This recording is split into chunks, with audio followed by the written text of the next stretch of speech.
पूजा plastic container, मसाला box, tray, जग और strainer. स्वास्थ्य के लिए सुरक्षित टिकाऊ क्वालिटी के साथ पूजा प्लास्टिक आपके किचन का परफेक्ट पार्टनर।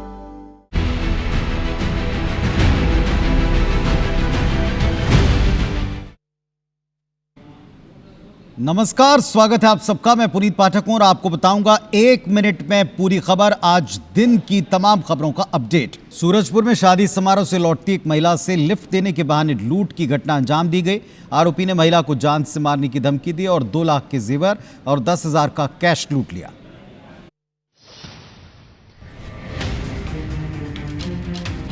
कोरिया जिले के पटना में रहने वाली शीला सोनी अपनी बहन के घर शादी में गई थी और वापस घर आने अंबिकापुर के गांधी चौक में बस का इंतजार कर रही थी।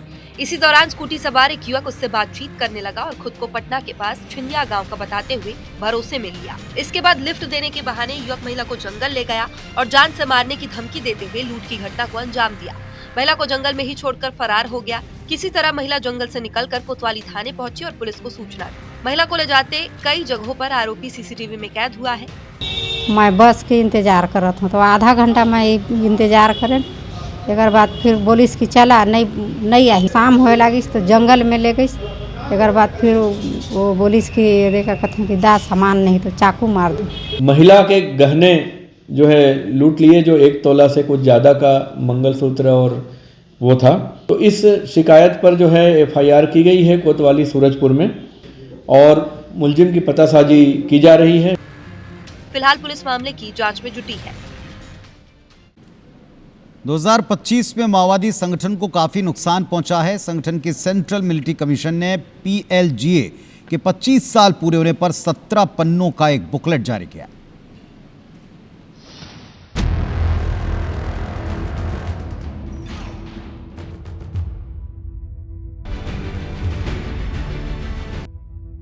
इस बुकलेट में माओवादियों ने माना है कि दिसंबर 2024 से लेकर नवंबर 2025 तक 1 साल के भीतर 320 माओवादी मारे गए हैं। इनमें पोलित ब्यूरो महासचिव बसवराजू सहित 8 केंद्रीय समिति के सदस्य शामिल हैं।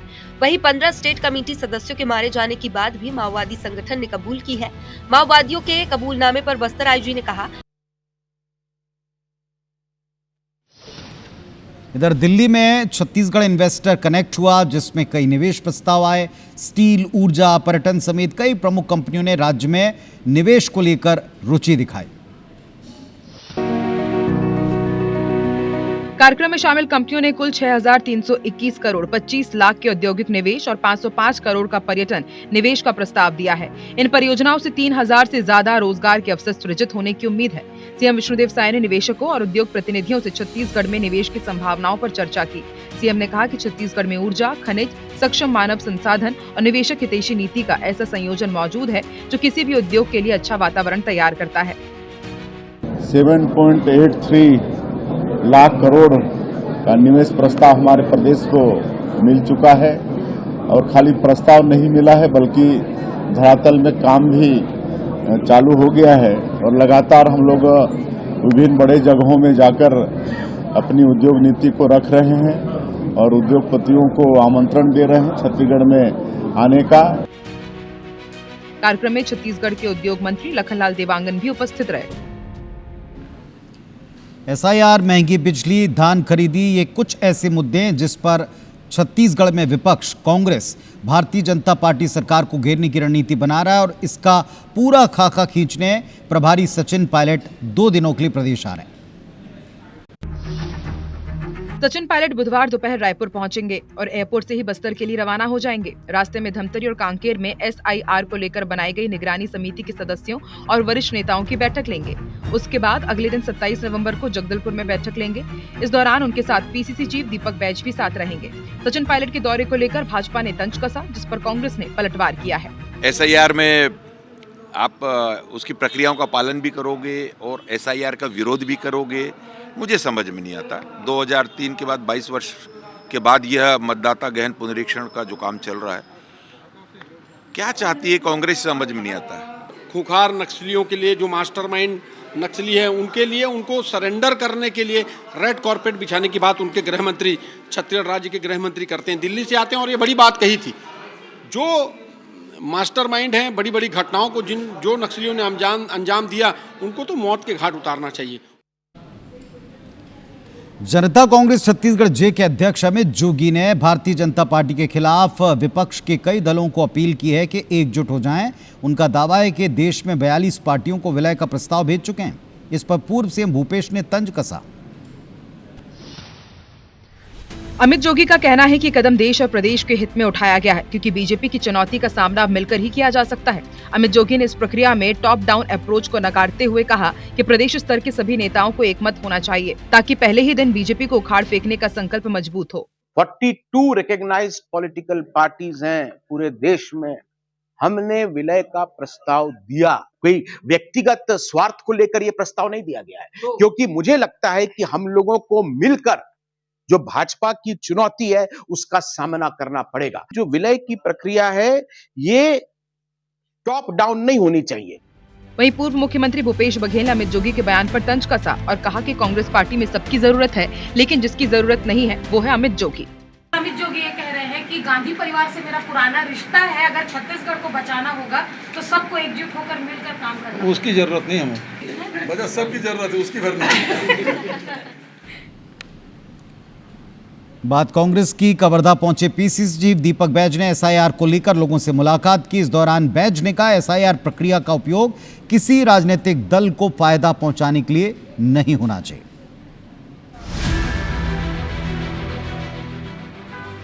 पीसीसी चीफ ने आरोप लगाया कि फर्जी मतदाता जोड़ने की कोशिश हो सकती है, जिसे रोकने के लिए कांग्रेस पूरे प्रदेश में निगरानी कर रही है, ताकि भाजपा चुनाव आयोग के साथ मिलकर किसी तरह की गड़बड़ी न कर सके।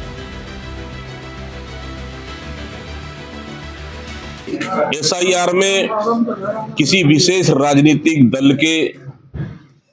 को फायदा पहुंचाने के लिए नहीं होना चाहिए और इस एसआईआर में किसी विरोधी दल के मतदाताओं या कार्यकर्ताओं का नाम नहीं काटे जाने चाहिए।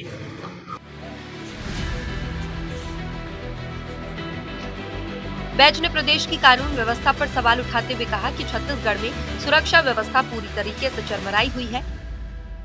इसी कारण अन्य राज्यों के डीजीपी से सलाह लेने के लिए डिजिटल कॉन्फ्रेंस करनी पड़ रही है। रायपुर में मतदाता सूची में गड़बड़ी दिखी है। पश्चिम विधानसभा क्षेत्र के रामसागर पारा के 70 से 80 लोगों का नाम 2003 की वोटर लिस्ट से गायब है।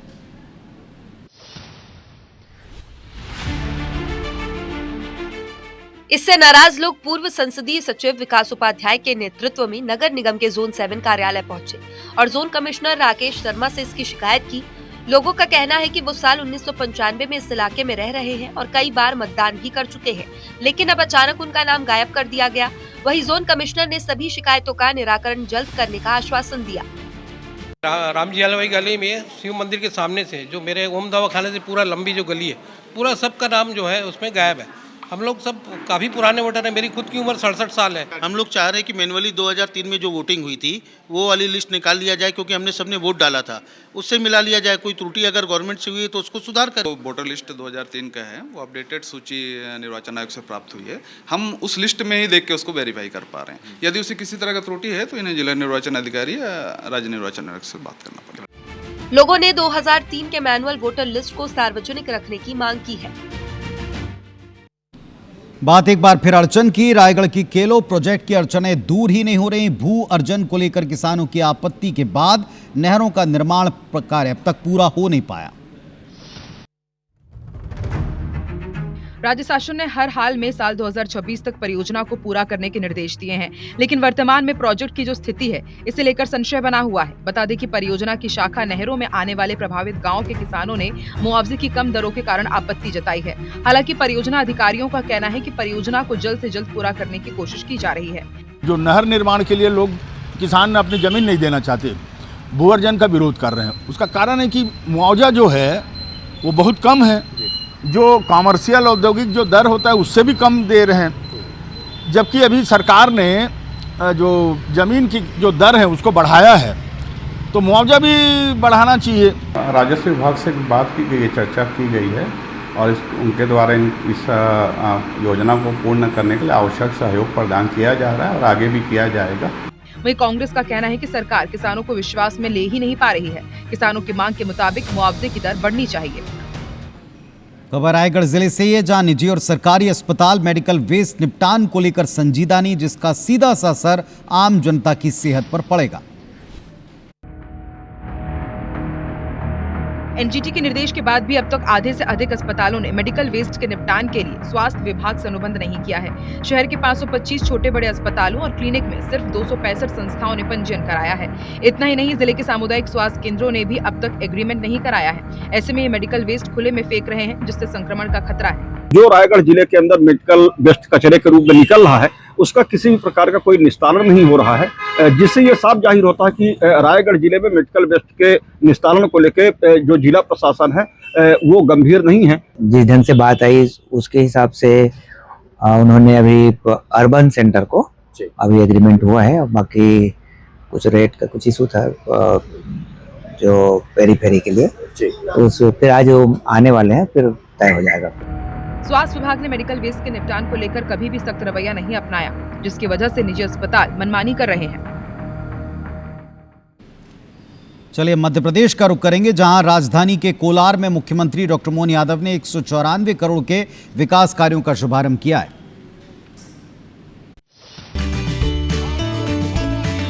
सीएम ने 155 करोड़ की अमृत 2.0 सीवेज परियोजना, 29 करोड़ की लागत से बने सांदीपनि स्कूल और 10 करोड़ की लागत वाले डॉक्टर श्यामा प्रसाद मुखर्जी स्टेडियम का लोकार्पण किया। मुख्यमंत्री ने कहा कि स्टेडियम का नाम जिस महान व्यक्तित्व पर रखा गया है, उन्होंने धारा 370 के खतरे को समय रहते देश के सामने रखा था। धारा 370 की वजह से देश को भारी नुकसान उठाना पड़ा और कश्मीर में पंडितों की हत्या हुई। और इस वक्त भोपाल से एक बड़ी खबर आपको दे दें, सीएम डॉक्टर मोहन यादव ने पीएचक्यू में अधिकारियों की बैठक ली है। कानून व्यवस्था को लेकर अधिकारियों को समझाइश दी है, निर्देश दिया है। रायसेन एसपी को मुख्यालय अटैच करने का आदेश है। Misrod TI Sandeep Pawar line attach किए गए, तो एक्शन मोड दिखाई पड़ा है। राजधानी भोपाल से बड़ा अपडेट, मुख्यमंत्री डॉक्टर मोहन यादव ने पुलिस मुख्यालय में अधिकारियों की बैठक ली। कानून व्यवस्था पर अधिकारियों की बैठक के बाद कुछ निर्देश, आदेश के साथ साथ एक्शन दिखा है। रायसेन एसपी मुख्यालय अटैच करने का आदेश, Misrod TI Sandeep Pawar line attach किए गए।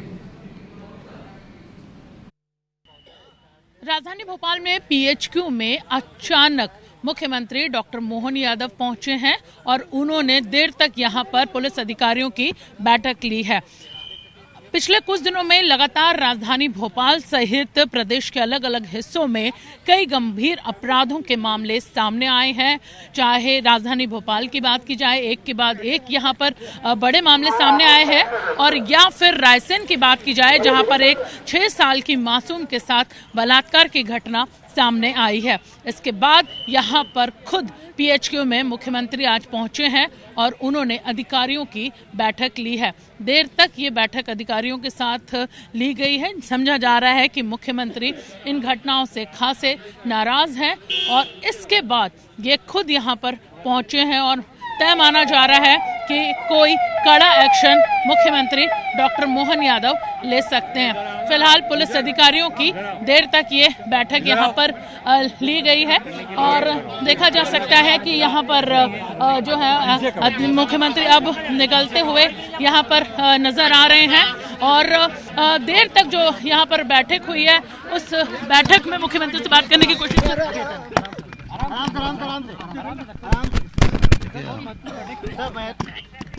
मैं आज यहाँ कंट्रोल रूम पे पुलिस मुख्यालय आया था और लाइन ऑर्डर के प्रदेश की समीक्षा भी की है।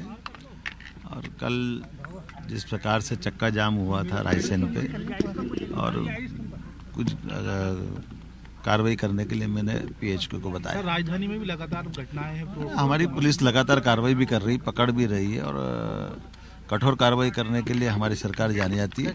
आपको मालूम पड़ेगी रात तक काफी कार्रवाई। अधिकारियों पे एक्शन लिया गया। हाँ रायसेन घटना पर क्या आप सुन सकते हैं आपकी मुख्यमंत्री यहाँ पर पहुंचे हैं और पीएचक्यू में उन्होंने यहाँ पर बैठक ली और उन्होंने बिल्कुल यहाँ पर ये बात कही है कि उन्होंने दिशा निर्देश जो है वो यहाँ पर अधिकारियों को दिए हैं और इसके साथ ही जो पिछले कुछ दिनों में गंभीर मामले यहाँ पर घटित हुए हैं उन्हें जल्द से जल्द अपराधियों को पकड़ने के भी कड़े निर्देश यहाँ पर दिए हैं।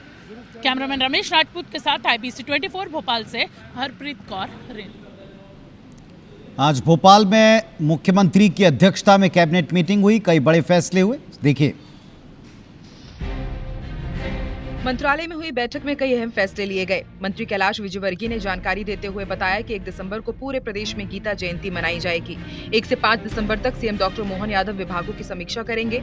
8 और 9 दिसंबर को कैबिनेट की बैठक खजुराहो में होगी। हरियाणा के कुरुक्षेत्र में अंतर्राष्ट्रीय गीता महोत्सव में भी MP की सहभागिता होगी। आप सभी जानते हैं गीता जयंती 1 दिसंबर को है। हम सारे प्रदेश में गीता जयंती मनाएंगे और हमारा ये मानना है कि जो भगवत गीता है वो किसी धर्म की नहीं है, वो मानव धर्म की है।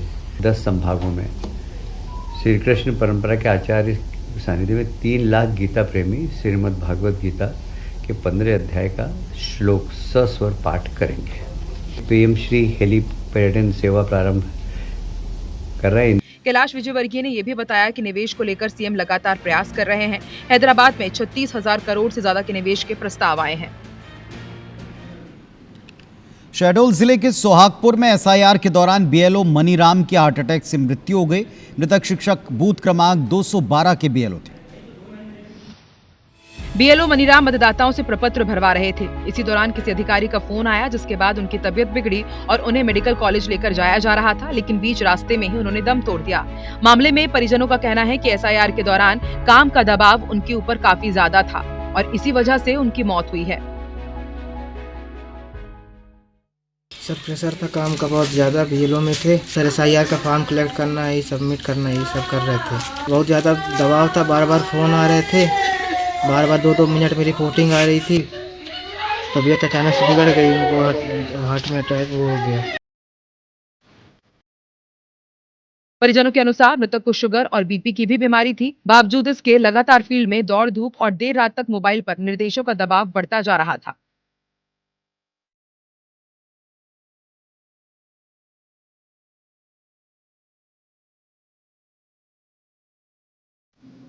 रीवा में 8 महीने से लापता नाबालिग को पुलिस ने बरामद किया। आरोपी ने शादी का झांसा दिया, 8 महीने बंधक बनाकर रखा। 3 बच्चों के पिता आरोपी इब्राहिम उर्फ सलमान खान अब गिरफ्तार हुआ है।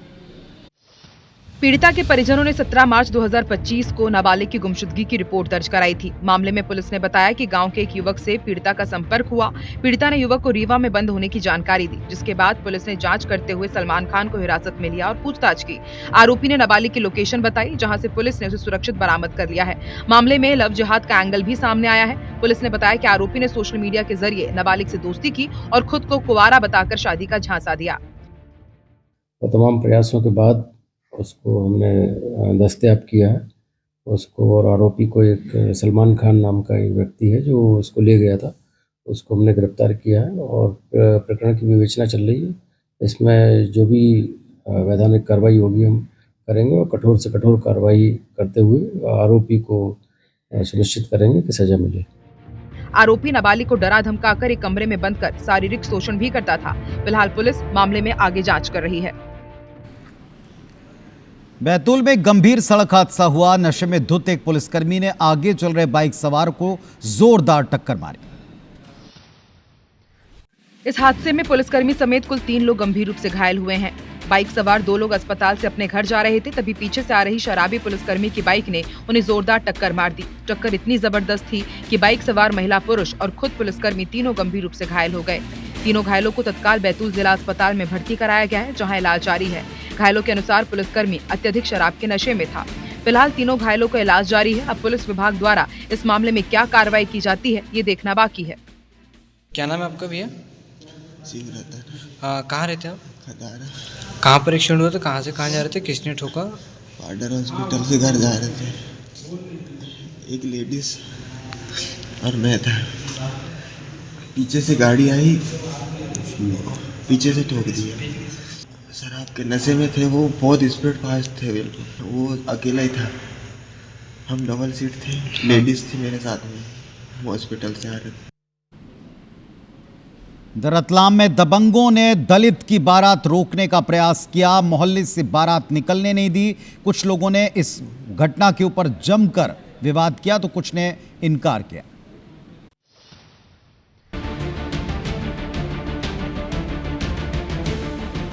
पुलिस ने पीड़ित परिवार की शिकायत पर 5 लोगों के खिलाफ SC/ST की विभिन्न धाराओं में मामला दर्ज किया है और वीडियो फुटेज के आधार पर आरोपियों की पहचान में जुट गई है।